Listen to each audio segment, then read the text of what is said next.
cangaceiro idolatrado. Há 107 anos nascia Lampião, o rei do cangaço. Esse rei assaltou, sequestrou, torturou, assassinou. E foi assim, como um sádico fora da lei, que ele se tornou um ídolo popular. Olê mulher rendeira, olê mulher renda, tu me ensina a fazer renda que eu te ensino a namorar. Esses versos, quando soavam no sertão nordestino dos anos 20 e 30, podiam ser prenúncio de muito sangue, ou de muita festa. Lampião e seu bando entravam nas vilas cantando. Se a população negasse o que queriam, dinheiro, comida, apoio eles revidavam.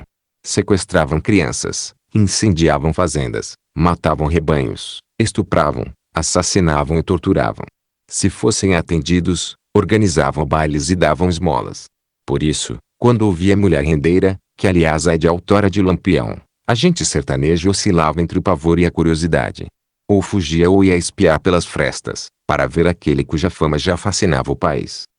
No interior do Pernambuco, o culto já exige monumentos. No dia 7 de julho, quando, segundo o registro civil, se comemora os 100 anos do nascimento de Lampião, o município de Triunfo lançará a pedra fundamental de uma estátua de 32 metros de altura para homenageá-lo. Com o apoio do povo, Triunfo segue o exemplo da vizinha Serra Talhada, ex-Vila Bela, terra natal do cangaceiro, que, em 1991, organizou um plebiscito para saber se ele merecia uma honraria dessas. O resultado foi sim, e a estátua só não existe ainda por falta de verbas. Bem antes de morrer, Lampião já inspirava poemas, músicas e livros. Uma propaganda de remédio chegou a comparar os males que ele causava à sociedade com os distúrbios provocados pela prisão de ventre. Mas a referência ao cangaceiro como figura nociva era exceção.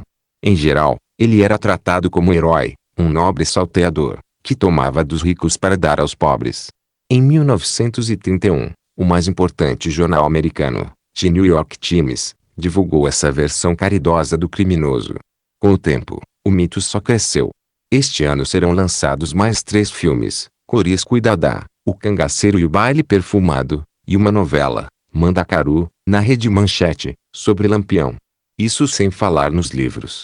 E muitas dessas obras continuam mistificando o bandido, como se houvesse algum glamour em sua biografia. Não dá para enumerar as atrocidades cometidas por Lampião. Sob o escudo da vingança, ele tornou-se um expert em sangrar pessoas, enfiando-lhes longos punhais corpo adentro entre a clavícula e o pescoço. E consentiu que marcassem rostos de mulheres com ferro quente. Arrancou olhos, cortou orelhas e línguas. Castrou um homem dizendo que ele precisava engordar. Não há nada que justifique práticas assim. Mas muitos pesquisadores tentam explicá-las.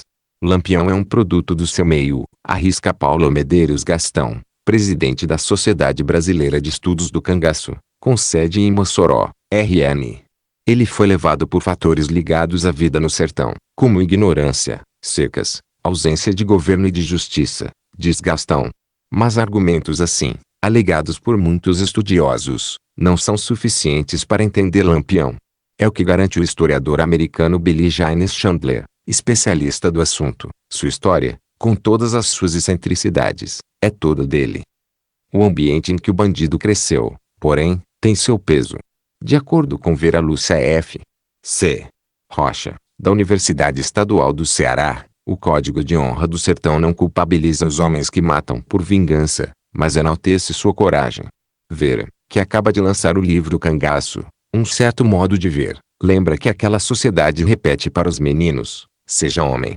Será que era essa expectativa que Virgulino Ferreira tentava atender? Não são poucos os que veem Lampião um Robin ou nordestino. Ele foi bandido, mas também teve atitudes de distribuir o que tomava, diz o pesquisador Antônio Amaury C. de Araújo, de São Paulo, que escreveu 6 livros sobre o cangaço. Houve passagens assim.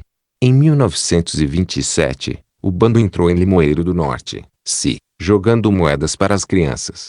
Cena semelhante acontecera em Juazeiro, quando, num dos mais absurdos episódios da história brasileira, o bandido foi convocado para combater a coluna Prestes. Veja o infográfico. Mas Lampião nunca escolheu aliados em função da classe social, diz o antropólogo Vilela. Pobres e ricos, oprimidos e opressores, todos eram bons desde que satisfizessem suas exigências. Todos eram inimigos desde que se opusessem a seus propósitos. O historiador inglês Eric Hobsbawm chegou a classificá-lo como um bandido social, não exatamente um Robin Hood, mas um tipo vingador. Sua justiça social consiste na destruição, disse Hobsbawm, que foi criticado pela avaliação. Billy Chandler, por exemplo, acha que Lampião só poderia ser considerado um bandido social por ter raízes em um ambiente injusto, nunca por se preocupar com a justiça social. Vilela concorda. Para ele, Lampião resistiu a um tipo de migração vergonhosa, a migração do medo, que empurrava para longe gente ameaçada por inimigos ou pela polícia. Para não passar por covarde, assumiu o nomadismo e a violência. As boas ações seriam um escudo ético, na opinião de Frederico Pernambucano de Melo, superintendente de documentação da Fundação Joaquim Nabuco, de Recife. Lampião, apesar de perverso, queria ser visto como um homem bom. A formação que Lampião teve em casa valeu muito para sua brilhante atuação no cangaço. Com uma tropa de burros, sua família fazia frete de mercadorias. Virgulino aprendeu bastante sobre caminhos e viagens longas no trabalho com o pai. Além disso, conheceu muita gente do sertão. E tantos contatos acabariam sendo preciosos mais tarde. A rede de apoio que ele tinha era fantástica, embora não fosse formada só de amigos. O historiador cearense Abelardo Montenegro definiu 3 tipos de coiteiros, como eram chamados aqueles que davam proteção ao bandido: o involuntário, que tinha medo; o vingador, que queria usar seus serviços; e o comerciante, que visava lucro. De acordo com a também cearense Vera Rocha, para a polícia havia só 2 tipos: os ricos, que queriam proteger suas propriedades, o que era considerado compreensível, e os pobres, que o admiravam, o que era inadmissível. Na verdade, ninguém tinha coragem de negar ajuda ao cangaceiro. E todo mundo também morria de medo da polícia. Em 1932, quando a repressão acirrou, as volantes, tropas andarilhas, transformaram-se num terror.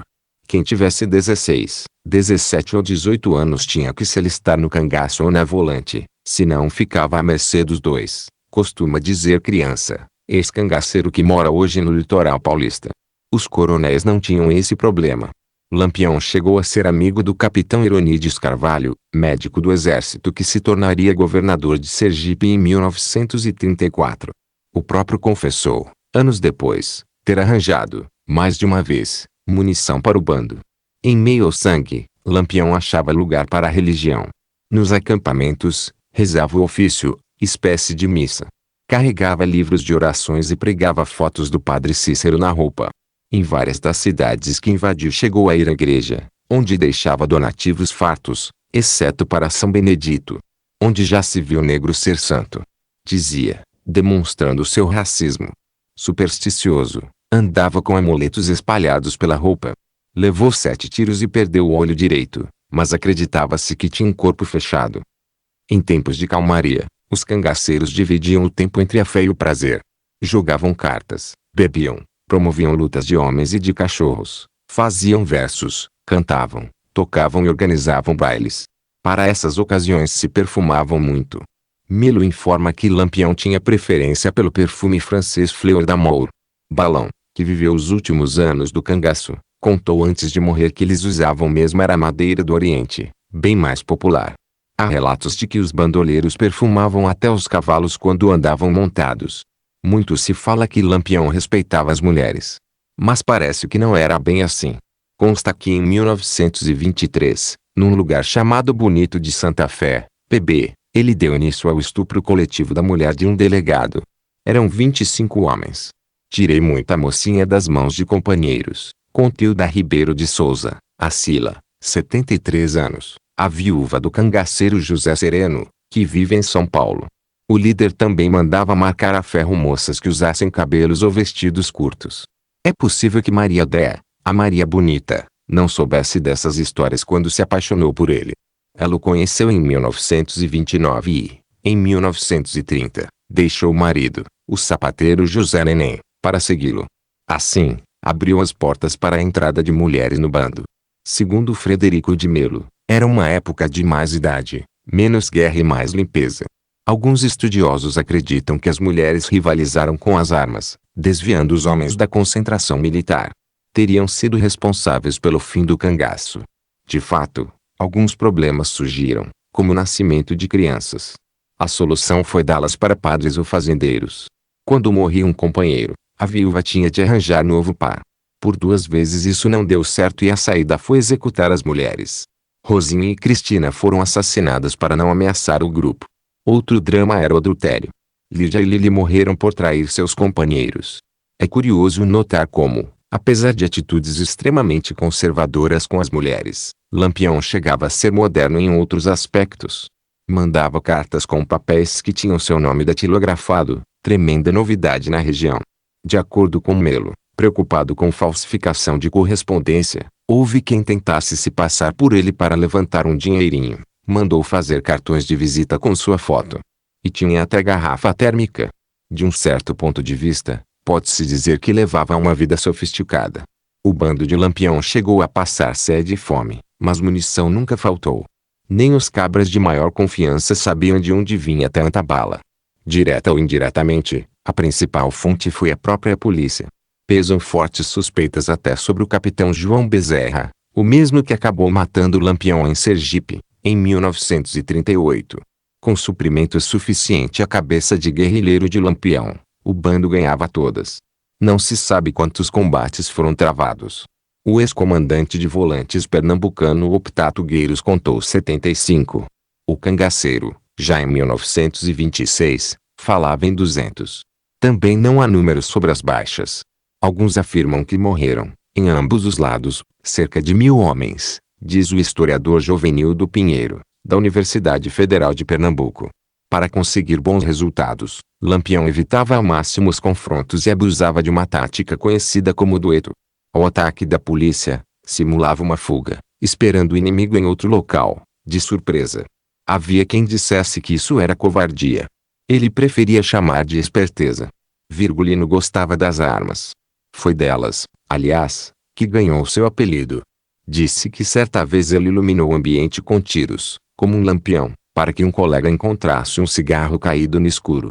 Outra versão conta que ele fez uma modificação num fuzil, tornando-o mais rápido, de modo que o cano estava sempre aceso, como um lampião. No ano passado, o fotógrafo mineiro José Geraldo Aguiar causou considerável estardalhaço quando anunciou que Lampião não morreu em 1938, aos 41 anos, como está escrito nos livros de história. Ele teria morrido apenas em 1993, em Minas, com o nome de Antônio Maria da Conceição. Aguiar pediu a exumação do corpo de Conceição, mas a justiça negou. Agora aguarda julgamento de um novo processo que apresentou. Eu vou provar que estou falando a verdade, garantiu ele a Super. Enquanto isso, fica valendo a história antiga. Lampião foi traído por um coiteiro e surpreendido pelos macacos, como ele chamava os policiais, comandados por João Bezerra. O chefe do cangaço estava em um de seus coitos, esconderijos, na fazenda Angico, em Porto da Folha, Sergipe. Isso aconteceu na madrugada de 28 de julho de 1938. Os 30 homens e 5 mulheres começavam a se levantar e os 48 policiais traziam uma metralhadora Otiquis, um dos sonhos de Lampião. Além dele e de Maria Bonita, foram mortos mais 9 cangaceiros. A selvageria policial foi equivalente à dos bandidos. As cabeças dos mortos saíram em uma turnê macabra, e foram expostas em várias cidades. As de Lampião e de Maria, que foi degolada viva, seguiram para o Instituto Nina Rodrigues, em Salvador. Só foram enterradas em 1969. Mas a história também pode não ter sido bem assim. Naquela época, Lampião negociava sua saída do cangaço com a polícia de 3 estados.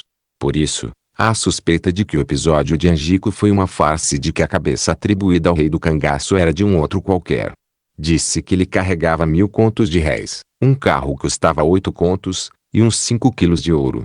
Isso sem falar no dinheiro que ajotava e que, claro, deixou de receber. Enfim, poderia ter subornado seus perseguidores e se mandado, como garante José Geraldo Aguiar. 5 dias depois do combate, Corisco, o diabo loiro, que não estava presente, matou um coiteiro, que imaginou ser responsável pela denúncia do amigo, e mais 5 pessoas de sua família. Cortou as cabeças e mandou para Bezerra. Em 1940, Corisco foi morto. Com ele, morreu o cangaço. Na década de 60, o historiador inglês Eric Hobsbawm incluiu Lampião entre um grupo de criminosos sociais. Para chegar a tal conclusão, O Bisbal se baseou mais nas lendas do que nos fatos, como ele mesmo admitiu. A maioria dos estudiosos vê em Lampião apenas um bandido sanguinário, sem qualquer objetivo nobre. Estimulado, talvez, pelo ambiente, ele caiu num tipo de vida da qual não tinha muito jeito de sair. O fato de ter sido transformado em herói não é novidade. Outros criminosos sofreram o mesmo processo. É o caso do americano Jesse James, dos filmes de faroeste. No Brasil, nunca houve um que se comparasse ao Cangaceiro, mas muitos foram